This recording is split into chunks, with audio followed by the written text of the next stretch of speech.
หลังจากที่พยาบาลฟินแลนด์ได้โทรหาลูกเมื่อวานนี้4-5-6 สายก็บ่รับไอแพดไปซ้ายไอแพดไปใส่ว่าซั่นเด้ทางลูกก็ถามทางพ่อก็โอ้ยคือโทรไปคือบ่รับจังซี่นะพี่น้องล่าสุดครับพยาบาลฟินแลนด์เพิ่นก็เลยประกาศออกมาว่าคือผมอยากซื้อนาฬิกาแบบโทรวิดีโอคอลได้ใครรู้ที่ขายติดต่อมาหน่อยว่าซานพยาบาลฟินแลนด์แล้วโพสต์จังสี่ครับพี่น้องนะจะโทรหาลูกแต่ละครั้งนึกว่าติดต่อเมืองบาดาลพรุ่งนี้ถ้ามีจะรีบไปซื้อครับสำหรับเด็กเด้อพี่น้องครับเอาตรงๆนะพยาบาลฟินแลนด์นะคอยบอกเลยว่าพยาบาลฟินแลนด์เจ้าเอาโคตรนาฬิกามาเลยก็ว่าได้นาฬิกาโทรแบบวิดีโอคอลได้อย่าว่าคอยเว้าหยาบเด้อเอาโคตรพ่อโคตรแม่นนาฬิกาวิดีโอคอลมาก็ใส่บ่ได้จ้า เพราะว่ามันมีคำตอบของมันอยู่แล้ว เจ้าสิเอาโคตรนาฬิกามาแต่ใส่มันก็ใส่บ่ได้เดี๋ยวมันก็หายเดี๋ยวมันก็เสียเดี๋ยวก็ลูกเจ้าก็สิได้ไปนั่งข้าแต่พระพุทธพระธรรมพระสงฆ์พระอินทร์พระพรหมเทวดาฟ้าดินเจ้าที่เจ้าทางแม่ยานางที่สิงสถิตณที่แห่งนี้โปรดจงให้ท่านหานาฬิกาของหนูให้เจอด้วยเถิดของข้าพเจ้าให้เจอด้วยเถิดนั่นแหละนะข้าพเจ้าอยากคุยกับพ่อนะนาฬิกาของข้าพเจ้าหายไปไหนจังซี่แล้วคอยบอกเลยว่าเจ้าแก้ปัญหานี่บ่ได้ดอกจนกลัวเจ้าสิไปเฮ็ดหยังฟ้องศาลไปยื่นต่อศาลว่าติดต่อลูกบ่ได้นะแบบนั้นน่ะว่าสิบอกเลยเจ้าสิเฮ็ดด้วยวิธีใดกันแล้วแต่เจ้าสิเอาแบบนาฬิกาจังไหนกันแล้วแต่เจ้าสิเอาแบบฝังชิปไปกันแล้วแต่เจ้าฝังชิปไปเขาก็กรีดออกเดี๋ยวก็หายเดี๋ยวก็บอกว่าเด็กไปวิ่งเล่นแล้วมันล้มมันเลยหลุดเจ้านาฬิกาไปเด็กมันลืมถอดไว้ไหนไม่รู้นั่นแหละเจ้าเสียจังไหนกันแล้วแต่นะไม่มีสัญญาณตอบรับจากหมายเลขที่ท่านเรียกเดี๋ยวมันก็เสียเดี๋ยวมันก็หายคือiPad นั่นล่ะอันบักใหญ่อลังการงานสร้างไอ้ว่าเป็นจอโทรทัศน์พุ่นอันบักใหญ่นึงก็ยังหายก็ยังเสียนาฬิกาเจ้าซ้ำ2 นิ้ว3 นิ้วเลยว่าข่อยบอกได้คำเดียวว่าหายง่ายมากนะเสียง่ายมากเพราะว่าอย่างเดี๋ยวก็ไปเล่นกันเดี๋ยวมันก็หายเดี๋ยวเด็กน้อยเล่นกันเดี๋ยวไปถอดบ้างไม่บ้างมองได้มองนั่นมองนี่เดี๋ยวมันก็หายเดี๋ยวก็สิบอกว่าเด็กมันเล่นกันมันเลยหายไปถอดไว้ตรงนั้นตรงนี้มันเลยหายเจ้าสิราคาปันใดราคาเครื่องเจ้าสิดีปันใดราคาแพงปันใดกะหายว่าสิบอกเลยนะ หมายความว่าเด็กหน่อยมันเล่นกันพี่น้องบ่ได้บอกว่าผู้ใหญ่เอาไปเสี่ยงเด้นะ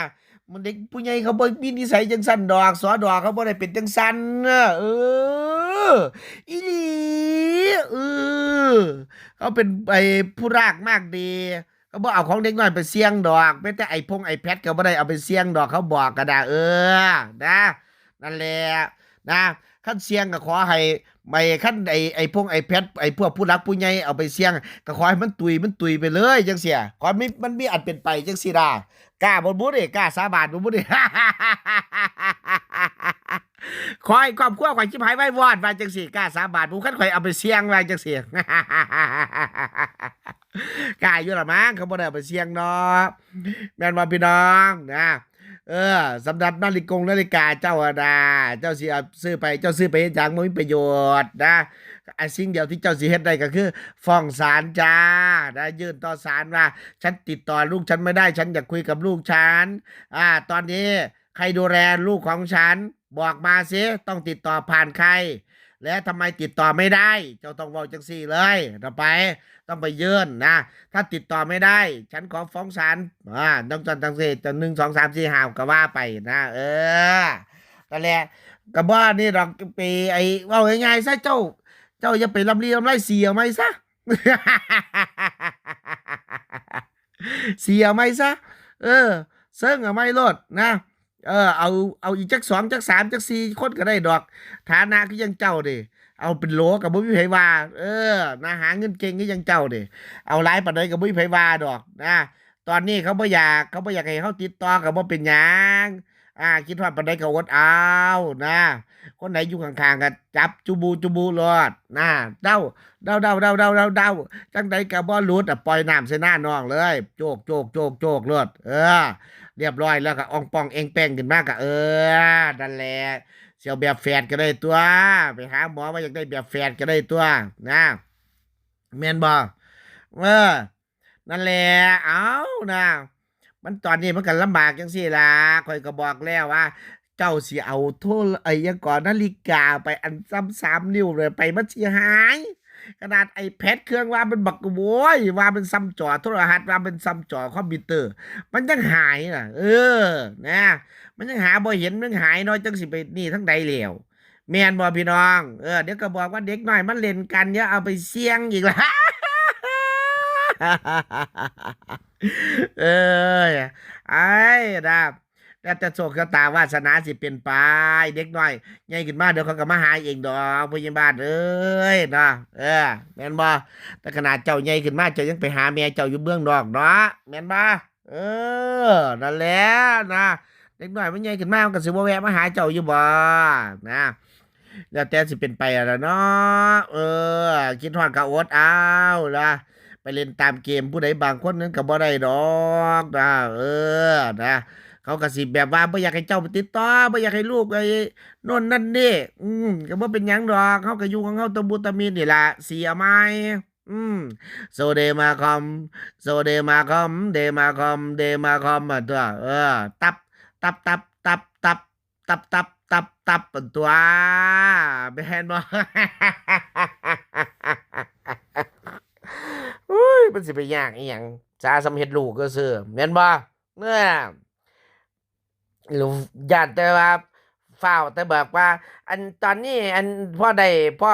มีไหมล่ะก็สิบอกว่าตอนนี้ว่างแล้วเด้อจังสั่นจังสี่อีกล่ะอันคนที่เฮาเสียใจก็อย่าไปเสียใจหลายซุมพวกพวกนั้นน่ะอันซุมพวกที่แบบว่าไอ้ที่แบบว่าเดี๋ยวติดต่อป้าเขาไปป้าคนนั้นป้าคนนี้น่ะเศร้าเว้าหลายนะเก็บกกแขวเก็บกกลิ้นเว้าไปกันซ้ำนั่นแหละเออแม่นบ่พี่น้องไอ้ภาษานาฬิกานะฮะขนาด iPad ยังเสีย เจ้าเด็กก็อุ้ยนอนจึงเป็นสรรหาเนาะข่อยฮู้ดอกว่าเจ้าคิดฮอดลูกอดเอาใหญ่แล้ว เออแม่นบ่พี่น้องเออดเอาหาเงินต่อไปนะผู้ใดดีผู้ใดได้ผู้ใดดีเข้ามาก็จัดโลดตับเอาลูกใหม่โลดเนาะแม่นบ่พี่น้อง